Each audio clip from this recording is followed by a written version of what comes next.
Hi everyone, this is Sherry, aka Mothership.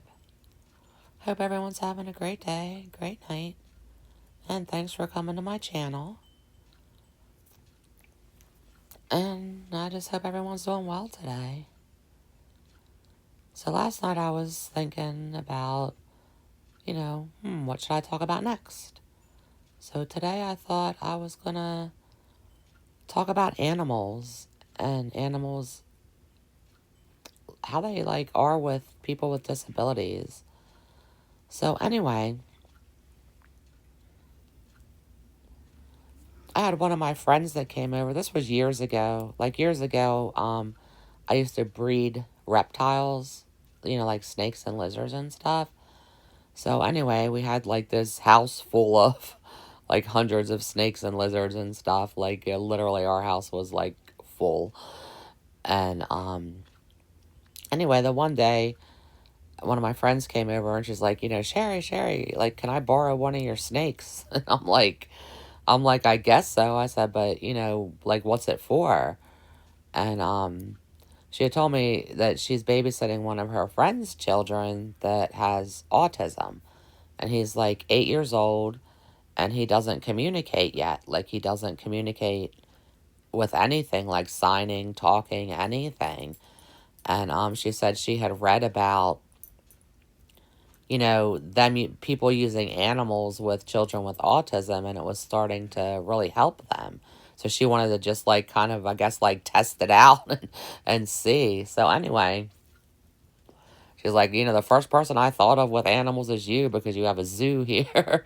So anyway, I asked her, is the little boy, is he more roughish or is he more gentle? And she said he's more roughish. So I told her, I'm like, all of our snakes have different personalities. So, I just really wanted to know which one would be best to let her borrow for the day.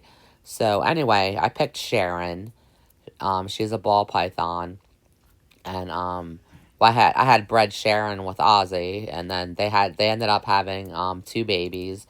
So we had Sharon, Ozzy, Kelly, and Jack. So we had the Osborne family of snakes. It was pretty cool.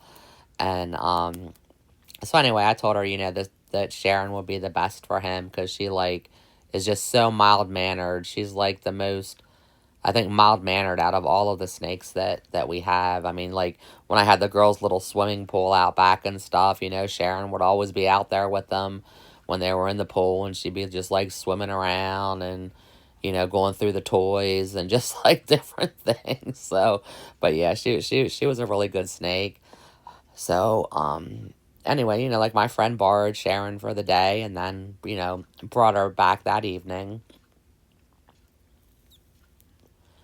So the next week, when my friend was babysitting the same little boy, my friend came over again, this time, with tears in her eyes and just, so happy. She's like, I really need Sharon again. I really need to borrow Sharon again. I can't believe this. And here, when, the little boy's mom had dropped him off after his mom left, my friend and him had sat down. My friend and the little boy had sat down, and she said the boy was just kind of looking, and he just all of a sudden just started saying, "Snake, snake, snake, snake," and that's the first words that this child has ever even spoke.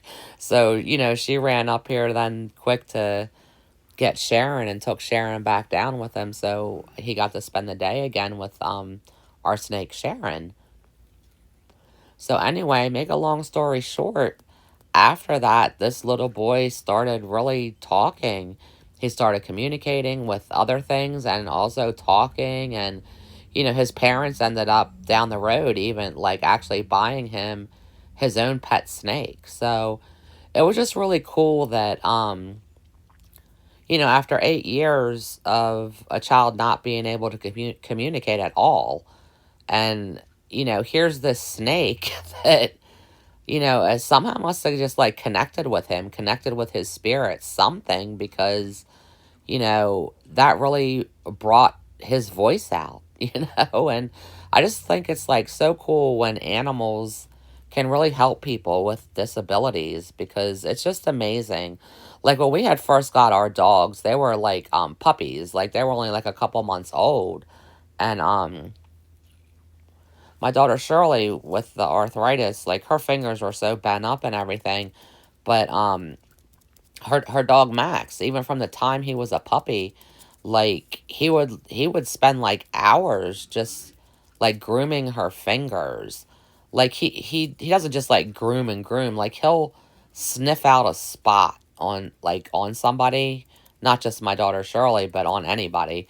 But he'll like sniff out a spot and then he'll make like this little noise and then he'll groom that spot as if he knows like there's something wrong with that spot. So it's like he's like trying to help it, and maybe he even is helping it. And it's just really cool. Like the one day one of my friends came over after work and I didn't know that he had hurt his arm. Well, anyway, he was sitting down and Max went up to him and Max just started sniffing this guy's arm, like from his wrist to his shoulder. And he was just like sniffing and sniffing and sniffing. And then all of a sudden, he made that little noise and he started grooming like the middle of this guy's arm. And my friend was just like, oh my God, like you're not gonna believe this. He's like, I got hurt at work today. And he said, I hurt my arm. And there was no mark there or anything. Like there wasn't like a lump or a red mark, nothing there. You couldn't really see anything, but it was, he hurt his arm, but inside, he hurt his arm inside. So Max really sniffed out like where this injury was, and just, found the spot, made his little noise and started grooming it. And it's just amazing. I mean, animals are just they're just so amazing and they're so much more intelligent, I believe anyway, than what people give them credit for. So anyway, it was just kind of cool, and even with our snake Sharon, like I said, we had the Osborne family of snakes here. And a real funny quick story, like when Sarah, that's my 29-year-old daughter, when she was younger, and this out of nowhere, she just told me, like, Mom, she's like, can you help me dye my hair blue? And, like, her hair, like, she doesn't have a lot of hair. So, like, her hair, she has, like, kind of, like, sticks out the sides. And she always says she looks like a clown. She's always like, yeah, I got this clown hair. And, like, I look like a clown. And, she just laughs and stuff. But anyway, when she wanted to dye it blue like that, I was just, like, looking at her. And I'm like, well, Sarah, I'm like, if you dye your hair blue, I said, there's probably going to be like a lot of people like that are going to like laugh and make fun of you for your blue hair. And then she just looked at me and she got really mad at me. I mean, she was really mad with my response. And then she was just like, well, you know what, Mom? Kelly Osbourne doesn't care what people think, so why should I? And then I said, okay. I said, listen, I said, Kelly Osbourne's older than you are. I said, so let's wait till you get to what Kelly Osbourne's age is now. And then if you still want to dye your hair blue, I'll help you dye your hair blue. And she's like, well, I don't think it's fair that I have to wait just because I'm younger, And I said, well, I just feel like that would be the best thing right now. I said, let's just wait, when you're a little older like Kelly is, then, again, we'll dye your hair blue if you want it blue. And blue is her favorite color. So, Sarah loves blue. She's like always, whatever. She loves blue, like every shade of blue.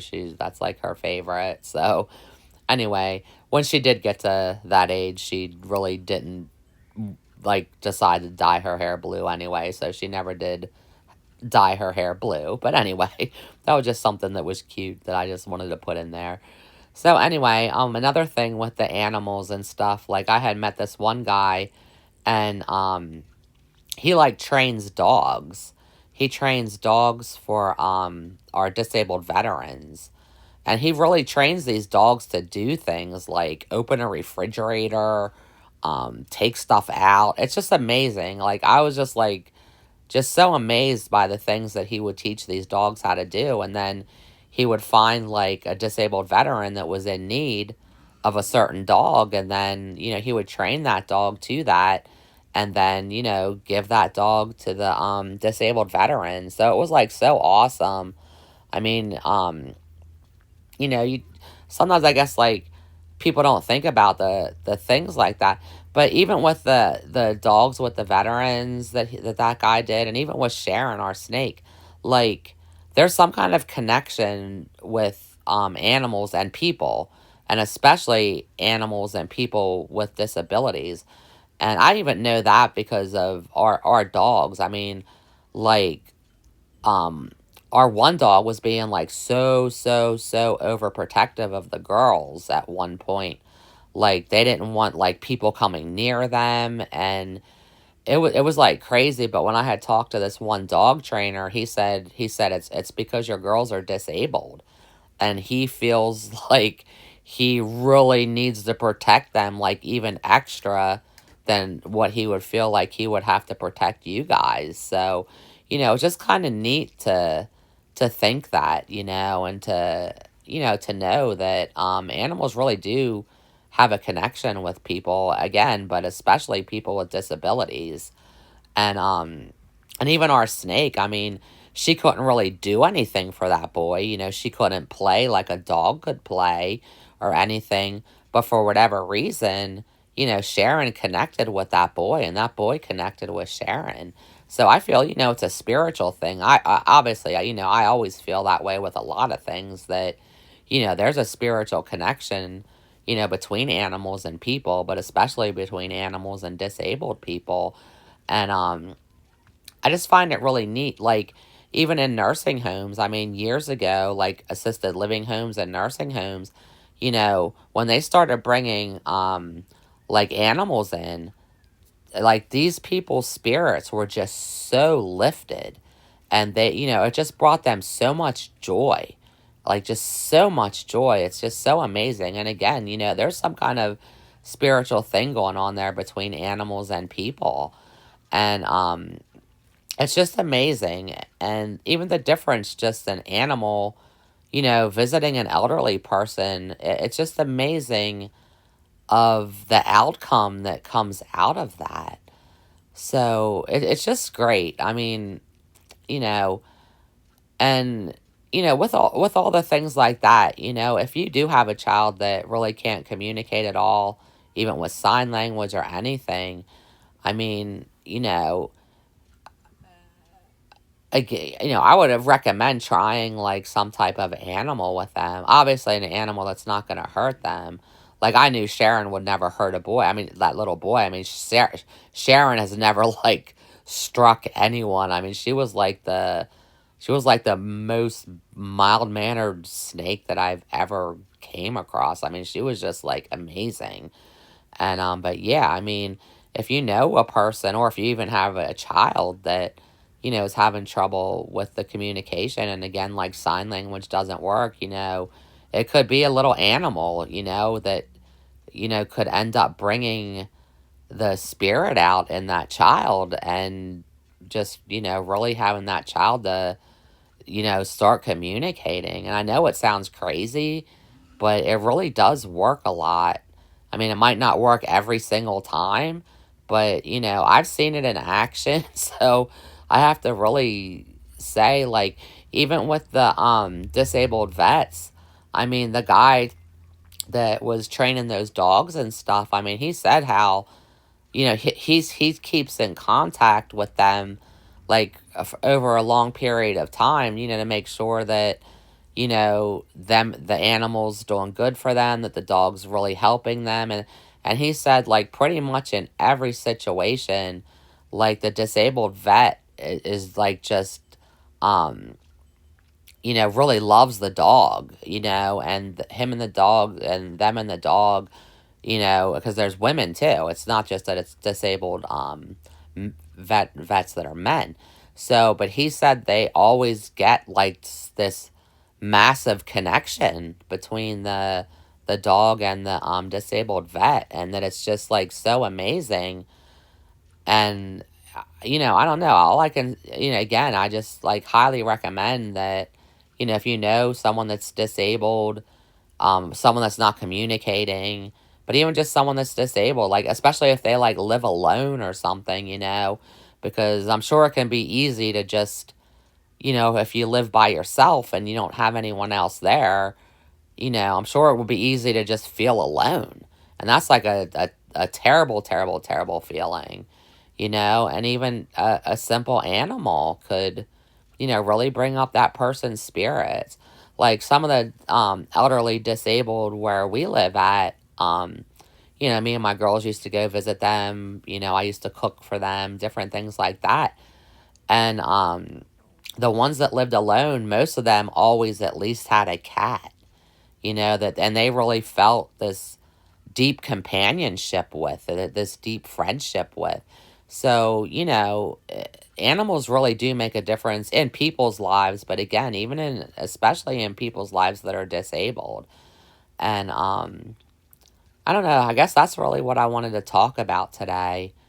And that's kind of, what I thought of last night to talk about the animals and stuff, because it's just amazing. There's just so much in this world that's just so amazing, and I'm sure a lot of it's all like overlooked because, you know, I didn't like before my friend came up and knocked on my door, I didn't know like that they were trying animals with children with autism, And so like when she had said that to me, that she had read that somewhere, cuz this was years ago.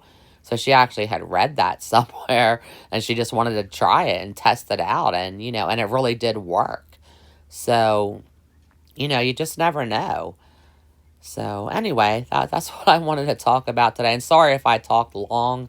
I try not to talk long, but really like I don't actually plan out what I'm going to say. Like I think about what I want to talk about, but I don't really think about what I'm actually going to say. I just kind of talk. So, that's how I do this anyway. And eventually I'll be putting regular videos on my channel too. Like I said, I'm kind of new to all this, and not very good with technology whatsoever, and I just like do this from my iPad. So for now it's just my avatar and my daughter's avatars on some of the other videos. So all right guys, well, thanks again for coming to my channel, and I hope everyone has a great day and has a great night, and hopefully I'll make another video soon. And I guess that's it. All right guys, have a good one. Bye.